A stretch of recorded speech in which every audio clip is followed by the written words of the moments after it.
চাঁদ রাতে মেহেদি দিয়ে যে মেয়ে নিজের হাতে ভাত খায় না, সে মেয়ে একসময় শ্বশুরবাড়ি গিয়ে পুরো একটা সংসার সামলায়। ব্যাপারটা কেমন, তাই না?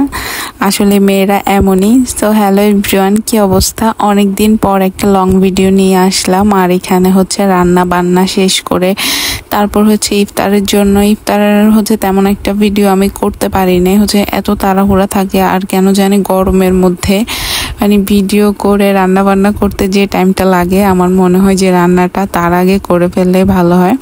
তো হচ্ছে ছোট ছোট ক্লিপ নিয়ে রেখেছিলাম, সেটাই হচ্ছে এখন আপনাদের সাথে শেয়ার করব। এখানে হচ্ছে একটু করলা ভাজি করছিলাম আর মাছ দিয়ে আলু দিয়ে হচ্ছে কইটা দিয়ে রান্না করছিলাম। আপনারা কে কি বলেন জানাবেন। আর করলা ভাজিটা আমার খুবই ভালো লাগে, আমার পেজে যারা রেগুলার তারা তো জানে। আর এখানে গরুর মাংস রান্না ছিল, আর ভাবলাম একটু সেমাই রান্না করি। ছোটবেলায় আগে যে ঈদের আমেজটা থাকতো, এখন কিন্তু সেই আমেজটা আর নাই আগের মতো। ছোটবেলায় তখন হচ্ছে ঈদের নতুন ড্রেস পাইলে হচ্ছে কাউকে দেখানো যাবে না কখন ঈদের নতুন ড্রেস পরবো, সালামি নিব, তারপর হচ্ছে ঈদ কাট, সব কিছুর একটা আমেজ ছিল। দিন দিন আসলে ঈদের আমেজগুলো কোথায় হারিয়ে গেছে। আর এখন তো বিয়ের পর আরো একদমই নাই। আগে তো তারপরও হচ্ছে সবাই মিলে একটা মেহেদি দেওয়ার আনন্দ ছিল, কখন মেহেদি লাগাবো। আসলে এখন হচ্ছে মানে মেহেদি লাগাইলে লাগাবো, না লাগালে নাই, ব্যাপারটা হচ্ছে এমন। আর এইদিকে হচ্ছে ইফতারের পর আপনাদের ভাই হচ্ছে মাংস নিয়ে আসছে, সেগুলাই কাটছিলাম বসে বসে। একা হাতে এতগুলো কাজ করার পর তখন আর আসলে কোনো এনার্জি থাকে না যে মেহেদি লাগানোর। তো তারপর আবার এখানে মাংস কাটতে কাটতে হাতটাও কেটে ফেলছিলাম। তো যাই হোক, এখানে আপনাদের ভাইয়া হচ্ছে টুকিটাকি জিনিস যেগুলো বাকি ছিল সেগুলো হচ্ছে নিয়ে আসছিল। এখানে সেমাই, বাজার টাজারও কিছু নিয়ে আসছিল। দেন হচ্ছে ওর হচ্ছে পাঞ্জাবি, দেন হচ্ছে ওর টি শার্ট, টুকিটাকি যেগুলো বাকি ছিল সব সময় ও আগে আমাকে করে দেয়। ও কিন্তু সবসময় সেই করে। আর এখানে আমার যেই জিনিসগুলো প্রয়োজন ছিল, ফেস ওয়াশ, যা যা বলছিলাম তাই নিয়ে আসছিল। তারপর আমার বলছিলাম যে আমার জন্য একটা মাস্কারা নিয়ে আসতে, আমার মাস্কারাটা আসলে শুকিয়ে গেছে। তারপর আমার জন্য মেহেদি নিয়ে আসছিল।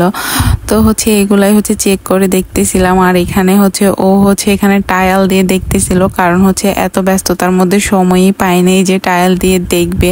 আসলে ও যখনই হচ্ছে যায় মার্কেটে খুব তাড়াহুড়ার মধ্যেই থাকে। আর পুরা রমজান মাস জুড়ে একটা অভ্যাস হয়ে গেছে যে সেহরির আগ পর্যন্ত ঘুম আসে না, আর সেহরি খাওয়ার পরে ঘুম আসে না, ঘুম আসে একদম সকাল টাইমে। তো এইখানে আমার ঠিকই ঘুম আসতেছিল না। তো ভাবলাম যেহেতু মেহেদি নিয়ে আসছে আর 2টা বেজে গেছে, আমার ঘুম আসতেছে না, অনেকক্ষণ হচ্ছে সিরিয়াল দেখছি, তারপর হচ্ছে একটু ভাবলাম মেহেদি লাগাই।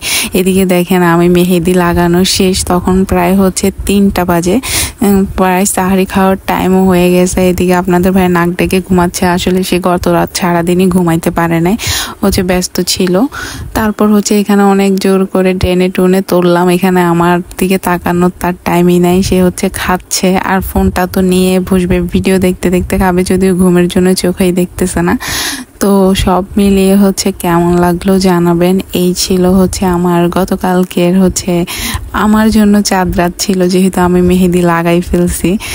সো এখান সকাল থেকে কাজ করতে করতে প্রায় অর্ধেক রং উঠে গেছে। একদিন আগে লাগাইছিলাম, ভাবছিলাম যে একটু কালার হবে, বাট এখন যে অবস্থা দেখতেছি ঈদের দিন মনে হয় আর রং থাকবেও না। সো টাটা গাইস, আল্লাহ হাফেজ।